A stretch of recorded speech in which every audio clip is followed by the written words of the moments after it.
everybody. I'm Hillary Atkin from the Atkin Report in Los Angeles, and I'm so excited to welcome Iris Herrera from The Voice to this edition of Hi. Hillary's Happy Hour. Iris, how are Hi. you doing today? I'm so good. Thank you so much for having me. It's my birthday and I'm excited to be here. Happy birthday, Iris, and it was mine yesterday, so we're birthday almost twins. Yes, Taurus baddies. Now, I know you are at a pool right now, but you are also in rehearsals getting ready for the live show. So, Yes. how is that going? It has been such a wild ride. We have been very busy. I think today is actually the one day this since I've flown out here that we've had that's kind of like downtime and chill. We have so much prepared for you guys. I'm so excited for like everybody to watch. There's a lot of background stuff that goes into everything. So yeah, it's been really great. A lot of hard work, but all worth it.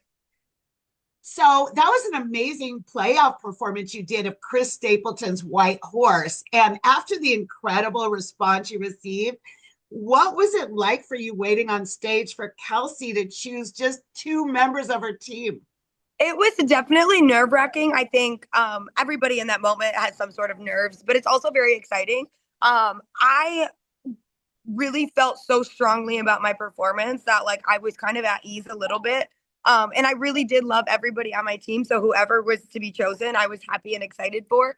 So I think I just had made myself be in a good headspace beforehand and just really thought about like the outcome of each situation. And then when I heard my name, I was so excited and I knew that I had like worked so hard and I did so hard and my performance was like I was so proud of it, my performance personally. And so to like have Kelsea and like everybody else have that same reaction, it was just really rewarding and really validating.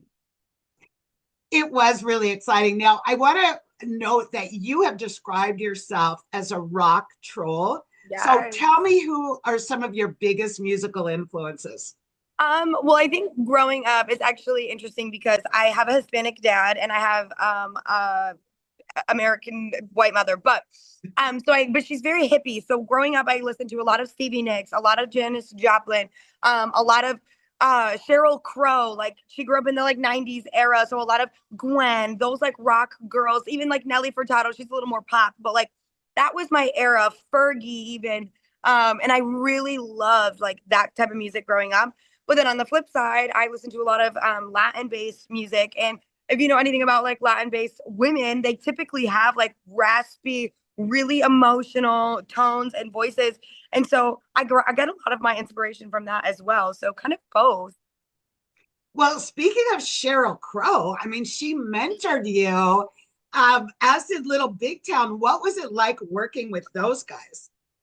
So incredible. I think like having true professionals that are genuinely happy to be with you and happy to work with you is such a blessing and not something that everybody gets to do. So, one, I feel very humble and blessed to have been a part of that. But two, they each had such good feedback. They were all so uplifting. And Cheryl Crow is just such a cool rock star girl. I look up to her. Like, I was just so excited to meet her.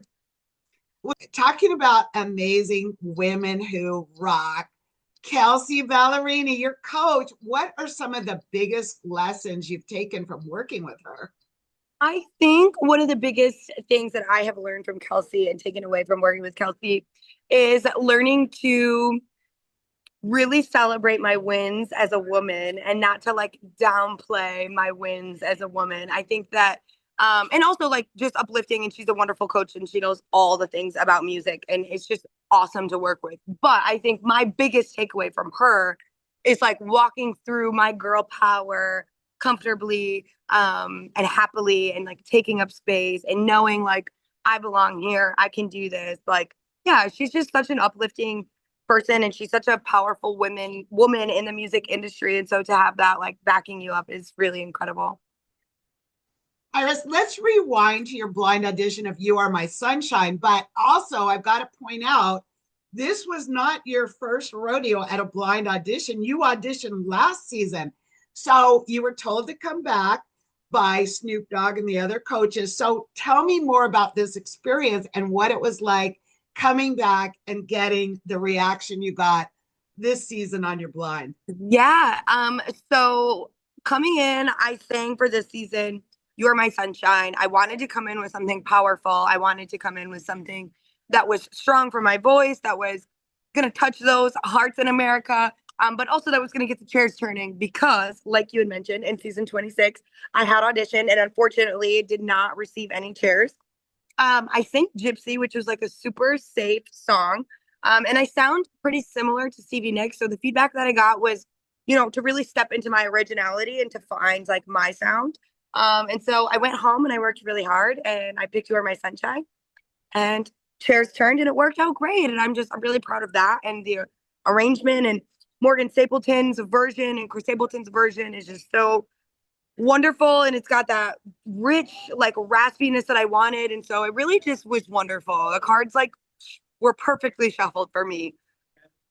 Well, speaking about sunshine, you're out in the California sunshine and you have brought so much sunshine to Hillary's happy hour. So I want to wrap it up. Yes. A glass to you and your continued success on The Voice, Iris. Thank you so much. Cheers. Cheers.